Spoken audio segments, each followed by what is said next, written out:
Hello बच्चों, welcome back to our channel easy way to study. बच्चों, आज हम आपके लिए लेके आए हैं क्लास 7th की मैथमेटिक्स सब्जेक्ट की वर्कशीट नंबर 3। बच्चों, जैसे कि आप सभी जानते हैं, सबसे पहले यहाँ पे हमें अपना स्टूडेंट नेम लिखना होता है और नेक्स्ट फील्ड में हमें अपने क्लास टीचर का नेम लिखना होता है। चलिए देखते हैं अपनी वर्कशीट। उससे पहले बच्चों, अगर आप हमारे चैनल पर नए हैं और अभी तक हमारे चैनल को सब्सक्राइब नहीं किया है तो हमारे चैनल को सब्सक्राइब करना ना भूलें, साथ ही बेल आइकन बटन ज़रूर दबाएँ जिससे हमारी कोई भी नई वीडियो आते है आपको तुरंत नोटिफिकेशन मिल जाए। चलिए देखते हैं अपनी वर्कशीट। बच्चों, आज की हमारी वर्कशीट का टाइटल है ऑर्गेनाइजेशन ऑफ डाटा, यानी डाटा को हम कैसे ऑर्गेनाइज कर सकते हैं। चलिए देखते हैं। We have learned what is data and to get specific information why we collect data. To get the proper information from the data we need to arrange organise the data. So let's find organisation of data. बच्चों, पिछली worksheets में हमने पढ़ा था कि data क्या होता है और कैसे कोई स्पेसिफिक इन्फॉर्मेशन पाने के लिए हमें डाटा को कलेक्ट करना पड़ता है। उस डाटा में से ढंग से इन्फॉर्मेशन निकालने के लिए हमें उसको अरेंज करना पड़ता है, ऑर्गेनाइज करना पड़ता है। तो चलिए आज सीखते हैं डाटा को ऑर्गेनाइज कैसे कर सकते हैं। Class teacher of class 7 wanted to know how many students reverted back worksheets on WhatsApp group. Class 7th की क्लास टीचर जानना चाहती थी कि कितने बच्चे व्हाट्सएप ग्रुप पर अपनी वर्कशीट्स वापस भेजते हैं। She writes down the total number of students in this way. तो वह टोटल नंबर ऑफ स्टूडेंट्स कुछ इस तरीके से लिखती थी, जैसे फर्स्ट डे 33 स्टूडेंट्स ने वापस किए, सेकंड डे 35 स्टूडेंट्स ने वर्कशीट वापस भेजी, थर्ड डे 46, फोर्थ डे 29। ऐसे बच्चों उन्होंने 7 डेज़ का अपना रिकॉर्ड बनाया था। She organise the data as follows to know that on which day how many students completed the worksheets. तो बच्चों उन्होंने कुछ इस टाइप से अपने एक टेबल बनाया जिससे कि उन्हें पता चल सके कि किस दिन कितने बच्चों ने वर्कशीट्स वापस भेजी। आगे देखते हैं। She has to send the average number of worksheets to the department that she received in the whole week.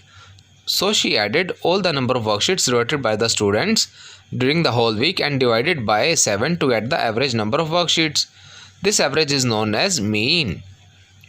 जो उनकी क्लास टीचर थी उनको एवरेज नंबर ऑफ वर्कशीट्स जो वापस आई वह आगे डिपार्टमेंट को भेजनी होती थी। तो उन्होंने क्या किया, टोटल नंबर ऑफ वर्कशीट्स जितनी भी आई थी पूरे हफ्ते में उन्हें ऐड कर दिया और फिर उन्हें 7 से डिवाइड कर दिया जिससे उन्हें एवरेज मिल गया। इस एवरेज को हम बोलते हैं बच्चों मीन। अब मीन का क्या फॉर्मूला होता है, mean equal to sum of data divide by number of data. यानी पहले तो जो डाटा दिया गया उसका सम करें और डाटा कितनी बार दिया गया है उससे उसे डिवाइड कर देते हैं हम। जैसे बच्चों यहाँ पे आप देखेंगे ऊपर हमने क्या ऐड किया है, ऊपर हमने अलग अलग दिन आई हुई नंबर ऑफ़ वर्कशीट्स को ऐड कर दिया और इसे डिवाइड कर दिया। कितने दिन के डाटा है ये, वो है 7 डेज़ का। तो इसे हमने 7 से डिवाइड कर दिया, जिससे इसका आंसर निकल गया 259 डिवाइड बाय 7 और लास्ट में 37, जो इस पूरे डाटा का एवरेज है। यानी ऑन एवरेज डेली की 37 वर्कशीट्स हम मान सकते हैं कि 37 वर्कशीट्स डेली आती हैं। Now if the teacher wants to know how much photocopies she has made for the next week, almost all candidates can get the worksheet. अगर वह टीचर जानना चाहती हैं कि उन्हें कितनी फ़ोटोकॉपी करानी चाहिए अगले हफ्ते के लिए जिससे कि सभी बच्चों को वर्कशीट मिल सके, that will be 46 because the most frequent data is 46, it is called mode. तो वह होगा बच्चों 46। तो बच्चों आप यहाँ टेबल में देखेंगे 33 हमारा एक बार आया, 35 भी एक ही बार आया है, 46 हमारा 2 बार आया है, 29 एक बार, 32 एक बार और 38 भी एक ही बार। तो बच्चों जो नंबर सबसे ज़्यादा बार इसमें आता है उसे हम बोलते हैं मोड। तो 46 यहाँ पे सबसे ज़्यादा बार आया है, इसलिए टीचर ने 46 फ़ोटोकॉपीज़ कराई कि इतने बच्चे आ सकते हैं और जब 46 फ़ोटोकॉपीज़ कराएंगे तभी सभी बच्चों को फ़ोटोकॉपीज़ मिल सकती हैं। चलिए आगे देखते हैं।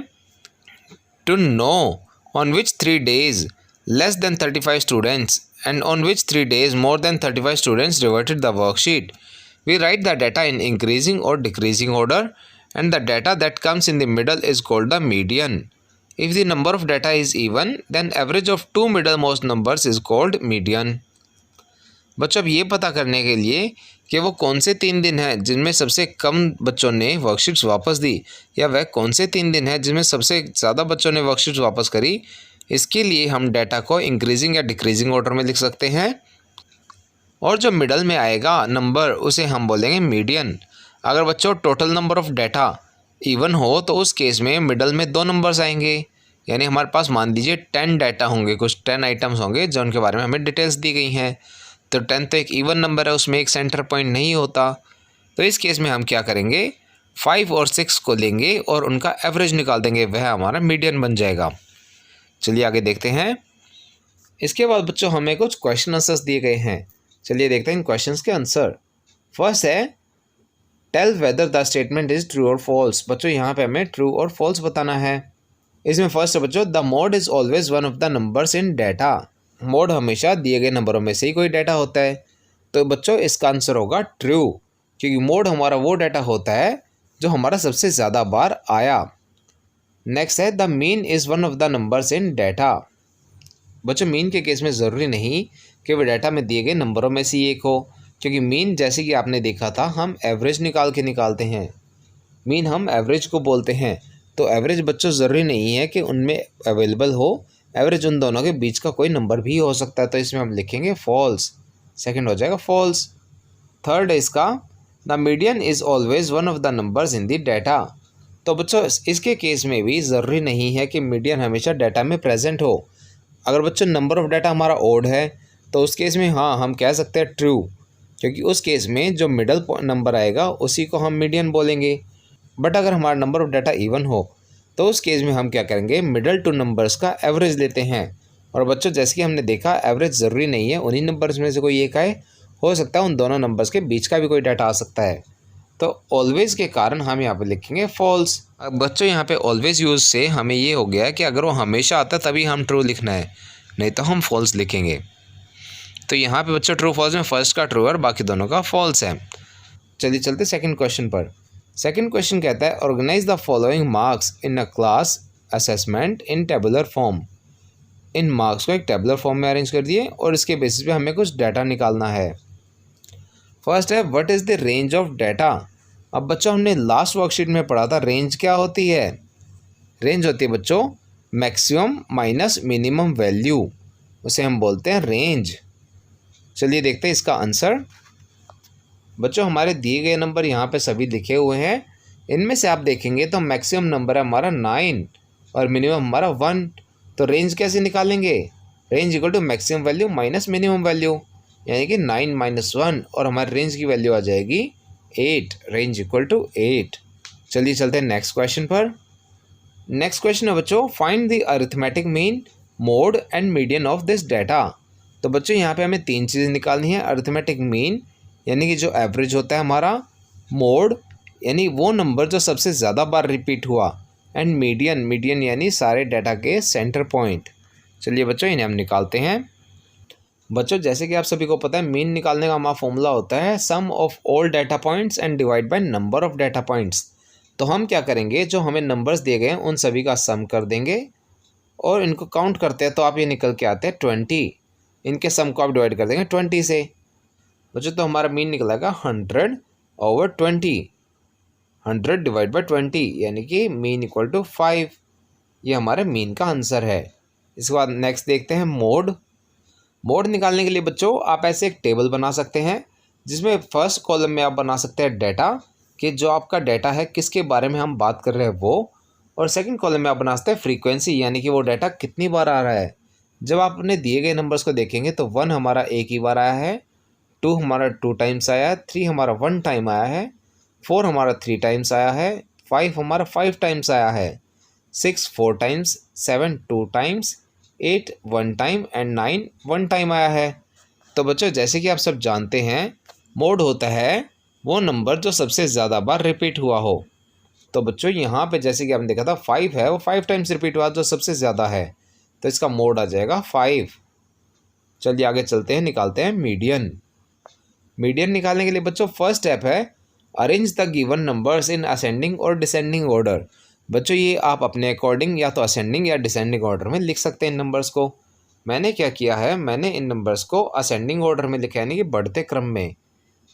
सेकेंड पॉइंट है if the total number of data is odd then take the middle values as median. If the total number of data is even then the average of 2 middle most values is called it median. बच्चों जैसे कि हमने count किया था यहाँ पे total 20 values दी गई हैं जो कि एक इवन नंबर है। तो इवन नंबर होने के कारण हमारे सेकंड वाला फॉर्मूला यानी कि average of two middle most data वह लगेगा, तभी हमारी मीडियन निकलेगी। और इसके टू मिडल मोस्ट डाटा बच्चों आप चेक करेंगे तो दोनों पे ही 5 आ रहा है, तो आप मीडियन के लिए लिख सकते हैं median equal to 5 + 5 divide by 2, जिनसे इन दोनों की एवरेज निकल जाएगी। ये आगे जाके बच्चों होता है 10/2 और आंसर आता है हमारा 5, जो हमारा मीडियन है। बच्चों ये हमारी वर्कशीट का लास्ट क्वेश्चन था। इसी के साथ हमारी वर्कशीट कंप्लीट होती है। आई होप आपको ये अच्छे से समझ में आई होगी। बच्चों अगर आपको हमारी वीडियो पसंद आई हो तो उसे लाइक करना और अपने फ्रेंड्स के साथ शेयर करना ना भूलें। साथ ही अगर आपका कोई क्वेश्चन है तो उसे आप कमेंट सेक्शन में ज़रूर पूछें, हम आपके क्वेश्चन को जल्द से जल्द आंसर करने की कोशिश करेंगे। और बच्चों अगर अभी तक आपने हमारा चैनल सब्सक्राइब नहीं किया है तो ऐसी ही नई नई वीडियोज़ को देखते रहने के लिए हमारे चैनल को सब्सक्राइब करें। साथ ही बेल आइकन बटन ज़रूर दबाएं, जिससे हमारी कोई भी नई वीडियो आते ही आपको तुरंत नोटिफिकेशन मिल जाए। Thank you.